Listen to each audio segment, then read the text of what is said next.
Assalamualaikum warahmatullahi wabarakatuh. Sahabatku yang dimuliakan Allah Subhanahu wa Ta'ala, pada kesempatan kali ini insyaallah kita akan ngaji hadis. Untuk kajian hadis pada kesempatan kali ini insyaallah saya akan mengutip hadis baginda Nabi Shallallahu Alaihi Wasallam yang diriwayatkan oleh Imam Ahmad bin Hambal di dalam musnadnya, dan juga hadis ini diriwayatkan pula oleh Imam An-Nasa'i di dalam sunannya, Sunan An-Nasa'i.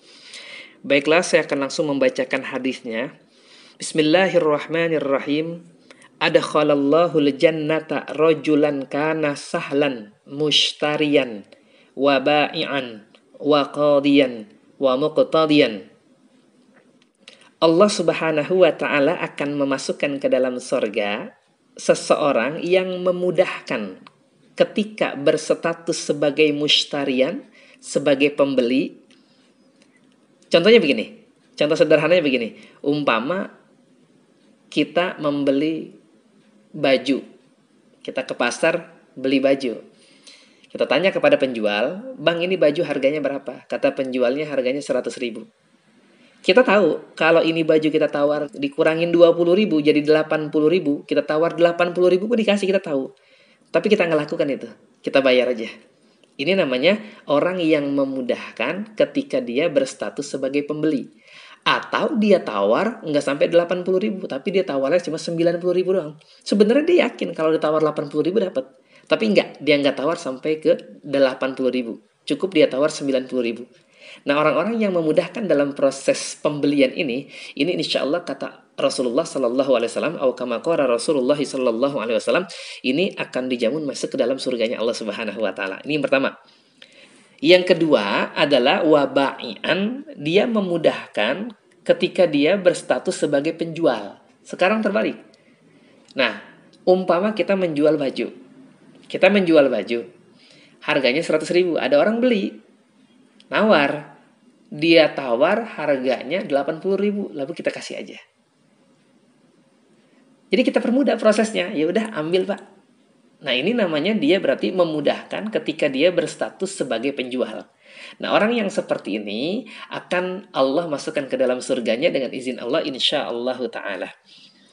Yang ketiga, waqadiyan, dia memudahkan ketika dia berstatus sebagai orang yang membayar kewajiban. Contoh, umpama kita punya hutang sama seseorang. Jatuh tempo hutangnya itu pada tanggal 20 contoh. Lalu kita punya uang sebelum tanggal 20. Lalu kita bayarlah sebelum tempo waktunya. Padahal masih jauh tuh, tapi kita bayar. Nah, ini kita termasuk orang yang memudahkan ketika membayar hutang, membayar kewajiban kita. Nah, orang yang seperti inilah yang mendapatkan insya Allah nanti Allah akan masukkan ke dalam surganya Allah Subhanahu wa Ta'ala. Dan yang terakhir, wa muqtadiyan, dia memudahkan ketika dia berstatus sebagai orang yang meminta haknya, yang menuntut haknya. Nah, sekarang sebaliknya. Umpama kita meminjamkan kepada orang uang sejumlah 1 juta. Jatuh temponya tanggal 20. Ketika kita tagih orang itu, tanggal 20 kita tagih, mana hutangnya belum bayar, tolong dilunasin. Tapi kata orang yang minjem, ya saya belum punya uangnya, umpama. Nanti ya bulan besok, kata kita, ya udah nggak apa-apa, bulan besok ya. Nah, ini kita termasuk orang yang mempermudah di dalam menagih hutang atau menuntut hak kita yang diambil orang lain, atau yang dipakai orang lain, atau yang dipinjamkan kepada orang lain. Nah, orang-orang yang seperti ini insya Allah akan dijamin surga oleh Allah Subhanahu wa Ta'ala, insya Allah dengan izin Allah, dengan kehendak Allah Subhanahu wa Ta'ala.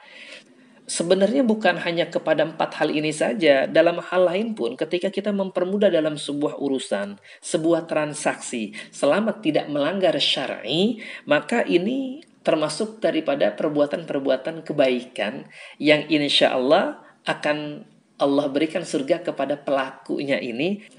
Baiklah sahabatku yang dimuliakan Allah Subhanahu wa Ta'ala, mungkin sekian yang bisa saya sampaikan. Nanti kalau ada hal-hal yang kurang jelas, teman-teman bisa bertanya di kolom komentar video ini. Sekali lagi, Al-Fakir mohon maaf bila ada hal-hal yang tidak berkenan di hati. Wassalamualaikum warahmatullahi wabarakatuh.